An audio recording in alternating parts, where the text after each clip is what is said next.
This is Luke from Rewind It, and you're listening to the Rewind It podcast. Today, we're going to talk about attention and focus. I love talking about attention because attention's free for the most part. I mean, you could pay for attention. But in the end, currency is attention. Attention is currency. Let's talk about attention for a second. I'm thinking of a football player. No, it's not Travis Kelce and Taylor Swift or Taylor Kelce or Travis Swift. It's Wacko for Flacco.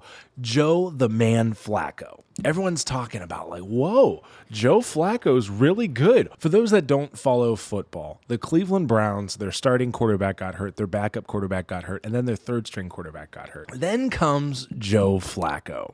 He leads them to all these wins, all these touchdowns. He had the most passing yards from the week he started till the end of the season than any other quarterback. So everyone's talking about, wow, Joe Flacco's good. Where did he come from? How's he doing? And guess what?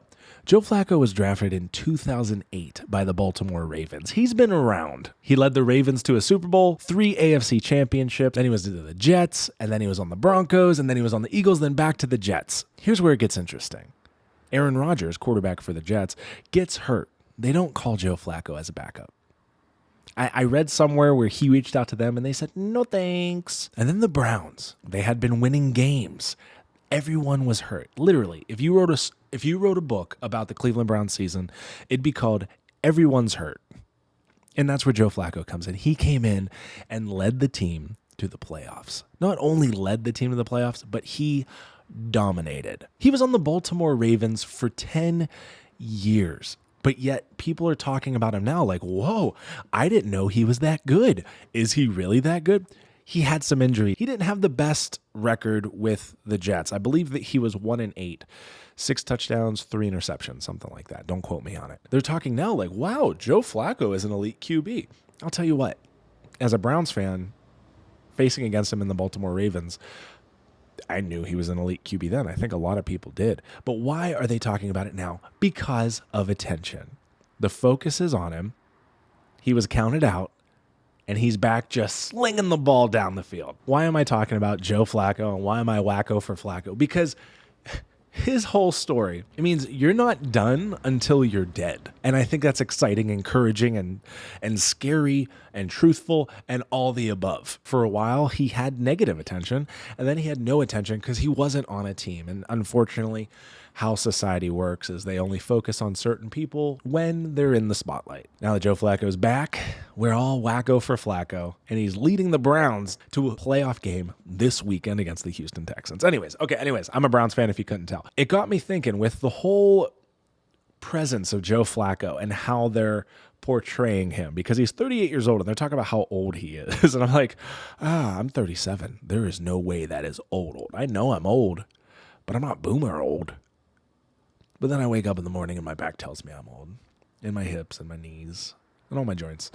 Anyways, but I digress. This leads me to the next point about attention. Stanley Cup, not the hockey Stanley Cup, but the normal giant garbage can with the straw that you see all the ladies carrying. Why do I bring that up? Because a ton of people are talking as if Stanley Cups is a new thing. It's not. It's been around since 1913.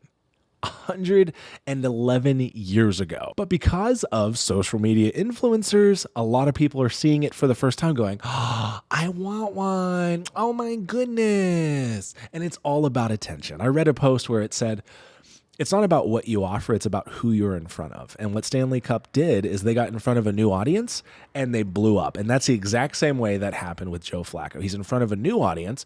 I never in my wildest dreams would have thought I'd be Wacko for Flacco, because he was never on my team. But all of a sudden, he's in that white and orange and brown, and I'm like, he is the man. And Stanley Cups. I have a Stanley Cup thermos. It's navy green or dark green. Is navy green a color? I don't know. It's a dark green. Looks very old school. I could picture my grandma having it. I picture her parents having it. It's not really a trendsetter, if that makes sense. But all of a sudden, the attention of Stanley Cups has changed. And they now collab with Starbucks in Target. And people are fighting.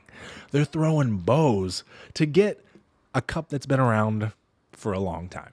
That's what attention is. So with Stanley Cups and Joe Flacco, my encouragement to you is keep being attention worthy. Keep striving for greatness. Keep being you. Don't lose who you are. And in the Flacco side, it's not over until you're dead. Who knows how much he has left in that arm to sling it down the field. But this is a renaissance of attention.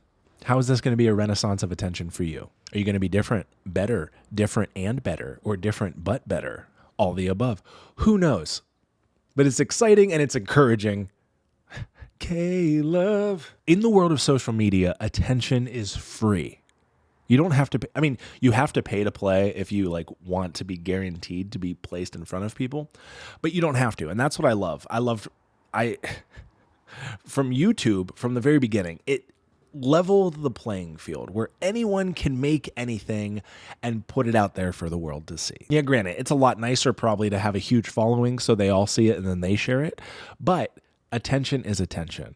So if you're doing what you're doing, keep your head down, keep trucking. No matter your age, no matter your limits, your time is not up until you're dead. Thanks for listening to my rant about attention continuing to be the digital currency of the modern day. That's all I got for now. I'll catch you on the flippy flop.